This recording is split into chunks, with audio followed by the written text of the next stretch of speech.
again my studio. My name is Joseph Zbukvic and I have been painting forever, I guess, but professionally for the last 22 years. I will spend some time with you on location, creating some images and just showing you the fruits of all these years of experience. When I look at my palette, I never look at it in terms of cadmium yellow, cadmium orange, neutral tint. I just say, this is the warm side of the palette, and this is the cold side of the palette, and there's a few odds and ends in the middle. Whatever you're painting, it's always just a shape. It is not anything else. And when you look at it, you say, is it dark? Is it light? Is it warm? Is it cold? And that's it. So if I want something warm tonally, I'll obviously add some of these warm colours. And if I want it to be cool and fresh, I'll go into these sort of turquoisey blues and things. Studio work is one thing, but we really should go out there and face Mother Nature, who is a better teacher than any one of us.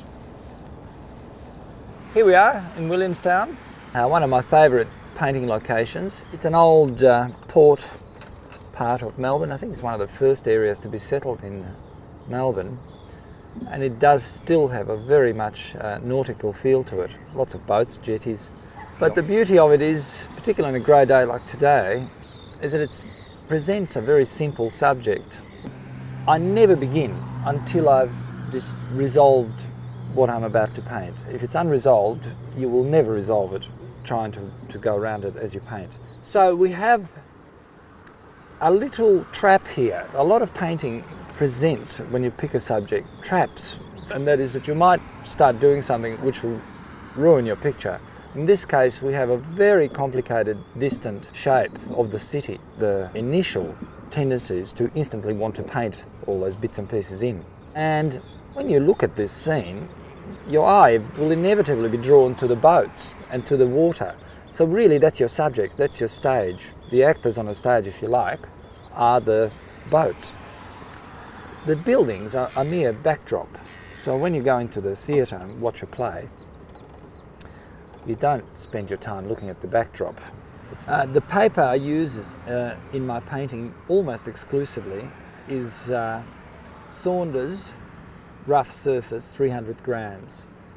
So the first thing I'll do is just wet with a fairly large brush, not all over. I know it's very hard to see where it's gone, but about half of it, maybe a bit more, the sky area. And this will give me a variety of edges for my clouds. I tend to not talk about colours too much, I regret to say.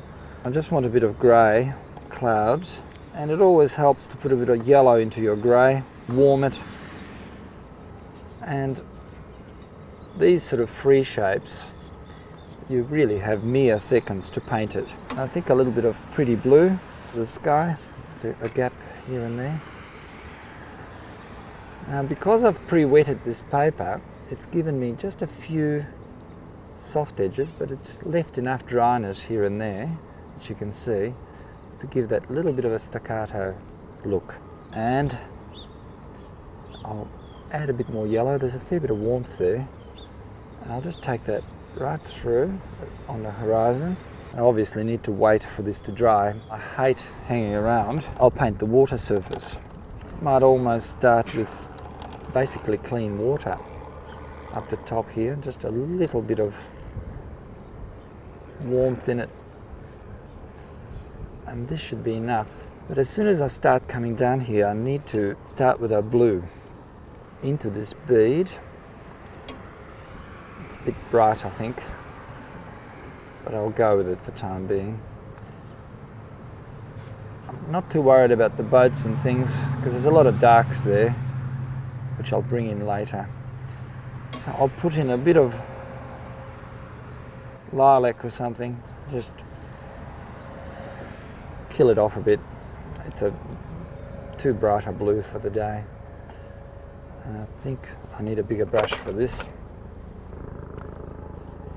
With a bit of magenta, I'm going to start going into a purpley wash, and of course the consistency of it is getting a lot richer.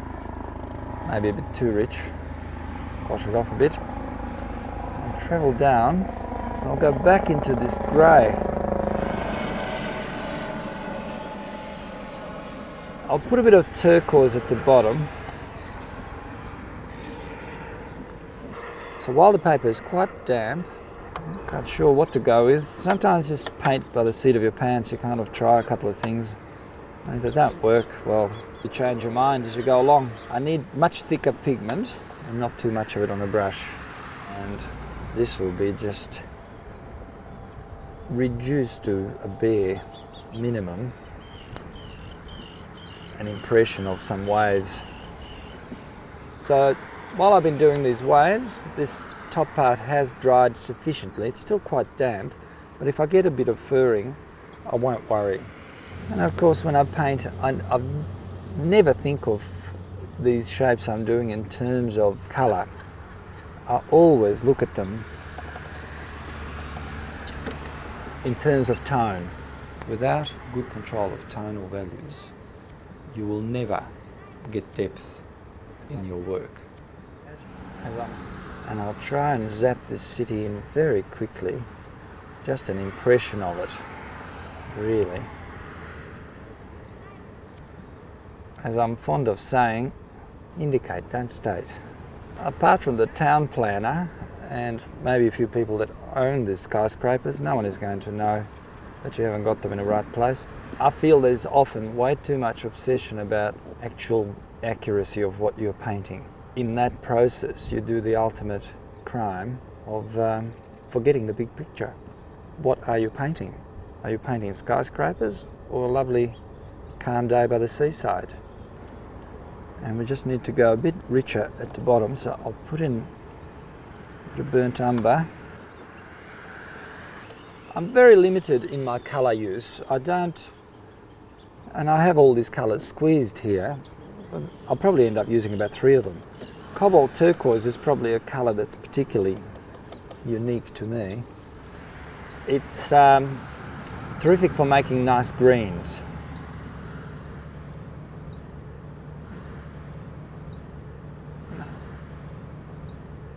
Now, what I'm doing now, of course, is calligraphy, or it's very similar to handwriting.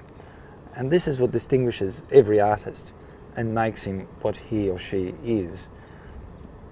You can do the broader washes, they're the same. If whoever was painting this scene would have done this sky not that much dissimilar to this or any of these.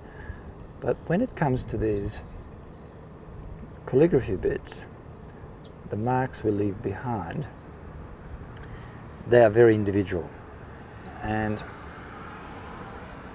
really should be so and cannot be taught and shouldn't be taught. I don't think they can be. As I paint, I always keep an eye on the whole painting. I don't just concentrate, I don't just do a tiny little bit, because you then forget how it's relating to the rest of the painting, which is crucial.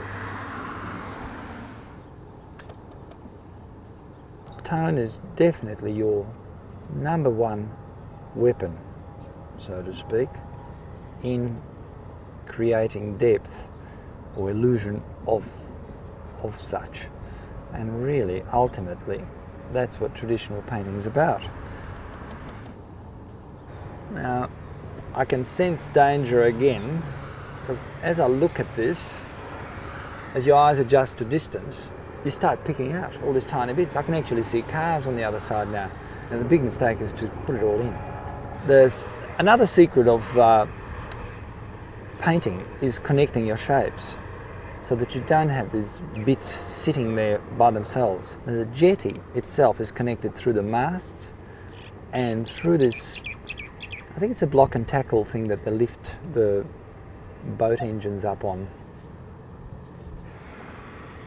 Just a bit of burnt umber with some neutral tint. Might even put a bit of orange in, a bit of cat orange. So when it spreads, and a bit of sienna, a bit of everything. There it is. While it's still wet, I'll just hopefully get a little bit of strength in it. Often these things end up not even being all that significant. It just gets me started on the shape. So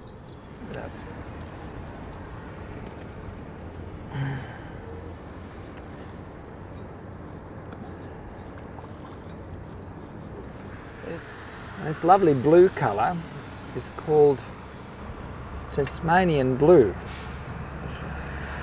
I need something a little bit tougher. I think this one might do the trick. I don't like soft brushes. I find that you can't draw with them. I'm just testing the water, if you pardon the pun, with a lot of these bits.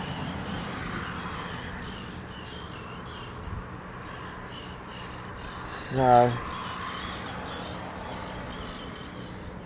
I basically look for a pattern to develop that looks like what's there, and I don't particularly worry how accurate I am in my presentation of it. I think we could do with a thicker mass there, something a bit stronger. There, probably do. While I've got this paint on, I just saw a couple of nice white spots, some seagulls. I'm looking for sort of a grey colour, quite rich for this jetty here. And as you can see, you have to be very decisive with these strokes. You don't get a second chance. And if you've made a clumsy line, well, it's the end of the story. And we have a lot of darks behind here, which help identify the boat shapes. But we mustn't fill it in. If you overfill, if you leave these lovely white bits in there, it gives it that lovely staccato look. The greatest enemy of watercolour is deadness, to make it look dead. And it's very easy to do if you kind of fill everything in and it's kind of all done in the same wash, sort of a milky consistency. Next thing, you just have this dull, flat, boring looking thing that you really don't want to show to anybody. So there are basically two secrets, if you like, to good painting. One is consistency of pigment, and the other is timing. When do you paint it? And of course, the actual brush strokes. I feel I'm going to have to take this right out like that. It's annoying me. And it's time to do the boats. So a bit of a dirty colour to take away the whiteness here. Very careful to keep that highlight there. This could be a time for some of the students that tend to ask, you know, would you use masking fluid? I did at one stage, but it never seems to work. It always ends up in the wrong place and usually require correcting and so on. And I think, frankly, are more trouble than they're worth.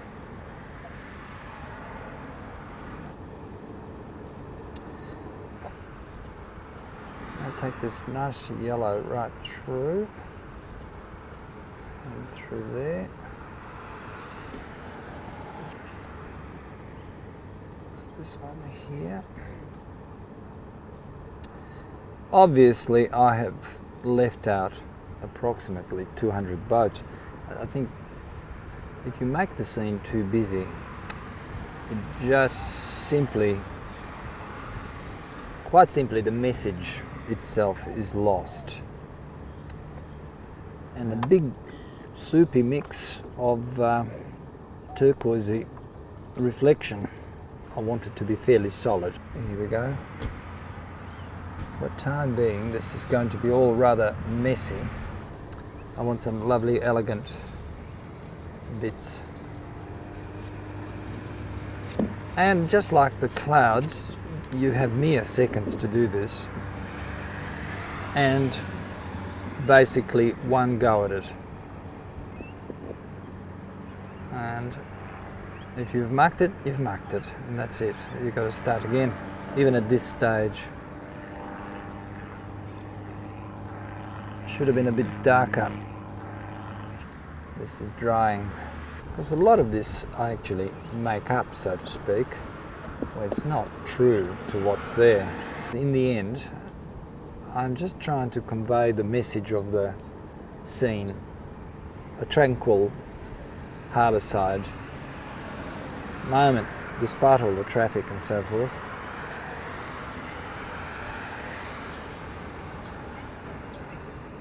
There's that lovely turquoisey colour here. I have to steady my hand a bit, as turquoisey as I can get it. Needs that lovely dark line where the water meets the boat. That, of course, sits the boat on the water. Whenever I get carried away with anything or too involved with it, I have a little alarm bell that rings and says, give that away. That's perfectly nice as it is. There's a great temptation to say, oh, that looks great, I'll do some more.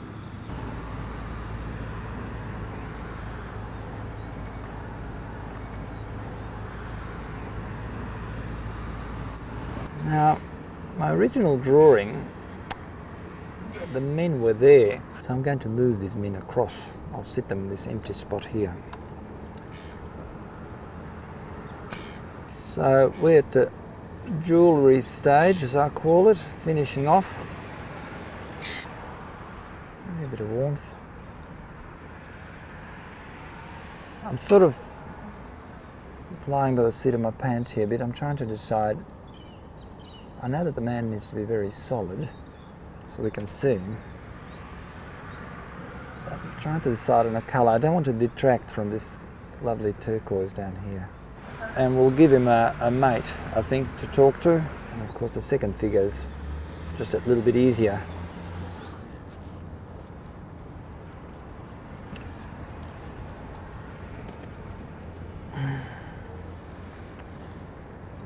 This is where I differ from a few painters. They frown on use of this, and of course I speak of white paint, gouache. And it's just used to bring light back where I've lost it. And I feel this figure here that could do with a bit of light on the shoulders.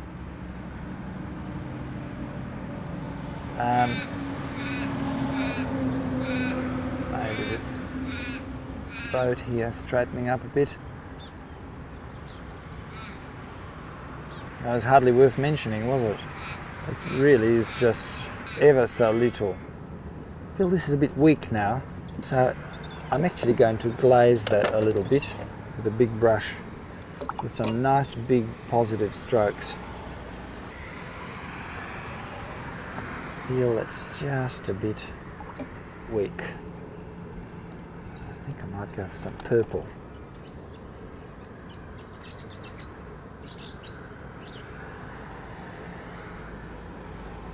There we are. That's nice. So I'll take the tape off the edge so we can have a nicer look at it. Watercolour is strange that way. So it just requires that finish.